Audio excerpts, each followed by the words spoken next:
Okay, hi everyone, I'm Scarlett. Thank you for coming to my presentation. So today I'll be talking about the project I've been working on since the beginning of the school year. So my project is on cosmic ray detectors and how useful they are. The particle detectors I was looking at are from a citizen science program called the QuarkNet. So QuarkNet is a global collaboration of cosmic ray detectors that have over 260 detectors across the world at high schools and colleges. So it's usually faculties and students who operate all those detectors to make sure they function well.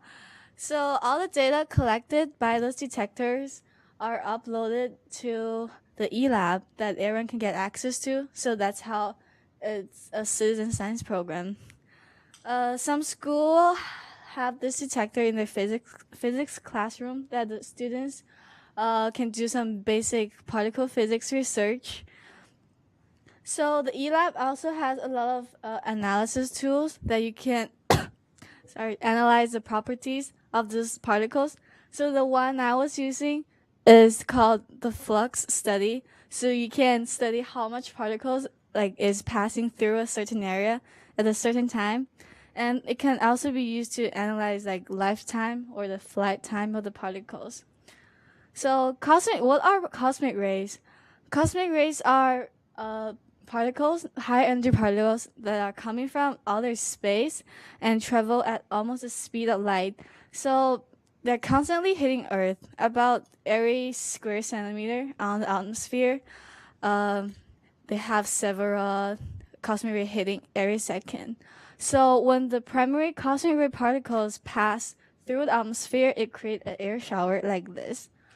So is the cosmic ray particle interacting with all the other molecules in the atmosphere, and they interact and decay to secondary particles. So muon is one of those particles that travels down to ground level for that the ground detectors could detect, and that's the detectors I was looking at. So the okay, next. So here's a picture of a typical QuarkNet detector. So here is the called the muon counters. It's wrapped by plastic, and inside is the photomultiplier tube that can amplify the signals. So when a particle passes through these counters, a proton is emitted that cause a strike of light that could be later converted to electric signals and sent to the computer. So in this detector, there are four counters stacked together. So the system that QuarkNet detectors work is called the coincidence. So like the picture down there, a muon need to pass through all the counters for here's to pass two of the counters to be counted as a muon. So it reduced the background noise like other particles. Like here, beta and alpha particles can't pass through the counters, and gamma rays don't pass the metal shield between the detectors. So this is how they want to make the data very accurate by stacking all the counters. Because the particles travels at almost the speed of light, so all the detectors, all the counters should produce one signal at almost the same time, and then that's how 1 million count is counted. So because their data from citizen science program is not always as perfect as those professional detectors, because they're operated by students and faculties. So we want to know how useful are those detectors and to determine their reliability. So to look at how reliable those detectors are, we're looking at a very specific variation called the Fourier decrease. It is a sudden decrease in the muon rate, following with a gradual recovery. So this is caused by a solar activity called the coronal mass ejection. So when the coronal mass is released, is a significant amount of solar plasma. So when you get one of the coronal mass ejections, the particles, like for example, they're coming from like outside the outer space. So when you got all the solar wind and solar plasma, it deflects certain amount of cosmic rays just to like somewhere else. So we get a sudden decrease in the cosmic ray intensity reaching the Earth. So here is we have a list of this four-burst decrease event provided by the Alpha Magnetic Spectrometer on the International Space Station. So they can detect those cosmic ray particles directly, and that's how they came up with a list of those events that they observed for a decrease in their data. So they came out with this list.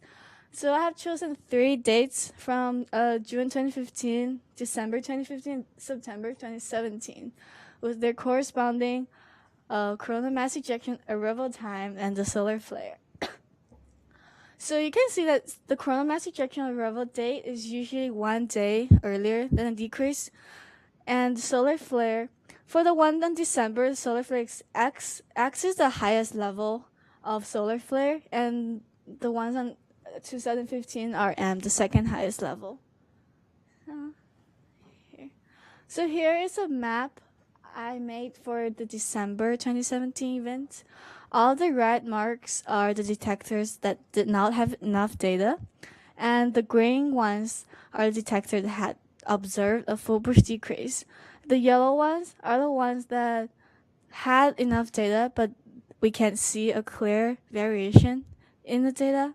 So here are some examples of the data. So we have the first one from Punahou, and it's for the December one. So this around December 20th, there is a decrease. You can see it's like a sharp decrease with a gradual recover. But the criteria we use to identify a full burst decrease is we want a minimum variation before and after the event.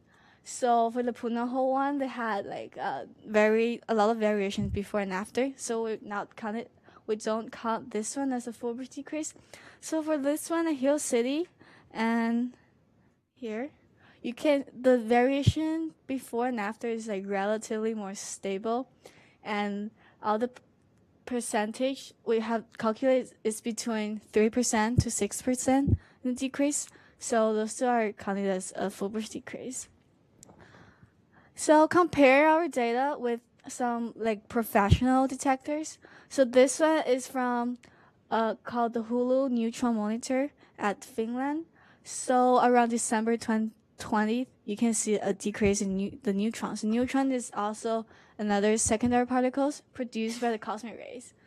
So comparing the data with the solar wind data, here around December, like several hours before December 22nd, the temperature of the solar wind had like a sudden increase, and the speed is also increased. So this is the sign for the coronal mass ejection, and they led to a decrease here in the muon rate, the neutron rate. So here's the result I had from all the 3 dates. So red are the ones that did not have enough data. So the June 22nd one, we had 46 detectors in total, and 74% of them did not have enough data. And throughout the year, December, we had 27 detectors that were available, with 12% of them had observed a full burst decrease. And from to December to September ones, we had 22 more percent. I think one of the reasons is because for the December ones, the solar flare level is like really high, is the highest level. So you had more detectors, like higher percent of detectors that could observe this full burst decrease. So here is a combined version that we can see it's about 100 detectors that we checked for 3 dates, and 13% of them had observed this full burst decrease. 45% of them did not have any data file. It's just when you go on the eLab, there's like no data files under their school, so it's just like nothing. So 26% they had unclear variation. So it's good that they had enough data, but sometimes the error bars of the data points are like really big, so you can't see a clear variation. So 12% of them had data like day by days, but not a continuous whole month. So when we do the data, we want to plot for the whole month that we can see the variation before and after.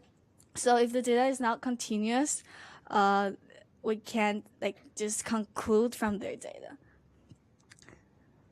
So here, the reliability of the detectors has improved over time. You can say June 2015, there are only 4% of them had detected full bush decrease, and it gets better from 11% to like 22% by the end of September. So some factors that we found that is affecting the performance of the detectors is frequent change in configuration. So remember in the beginning I said there are different numbers of counters stacked together. So if the school wants to do a different experiment, they want to change the sensitivity of the detectors, they will change the configuration and they will cause like a different amount of muon counts they get. So another one is the voltage of the detectors. So each detectors they need to maintain on a certain voltage. So if they have some like electricity problems, then like a sudden higher or lower voltage will cause a problem in the detecting. So another important one is the atmospheric pressure. So when we are looking at their data, to make it accurate, we usually correct all the data points with the pressure, because the more pressure you have in atmosphere, there's probably more molecules interacting. So there are like certain amount of muons that is supposed to pass down on the ground that did not get passing through because of the pressure is really high. So that's another problem.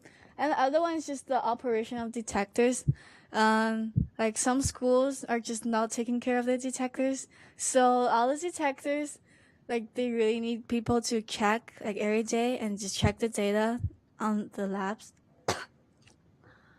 So to conclude, the coordinate detectors, they can be useful in detecting full bush decreases, but only 13% of them from the 3 dates that had showed a decrease. Lack of data and unclear variation accounted for the majority of the result.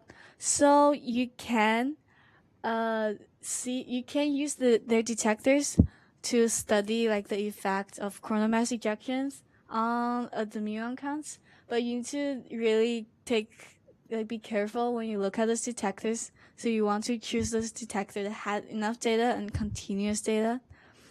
So also the reliability has improved over time. So I have learned so much from this class. So this class to me is like the highlight of my high school time.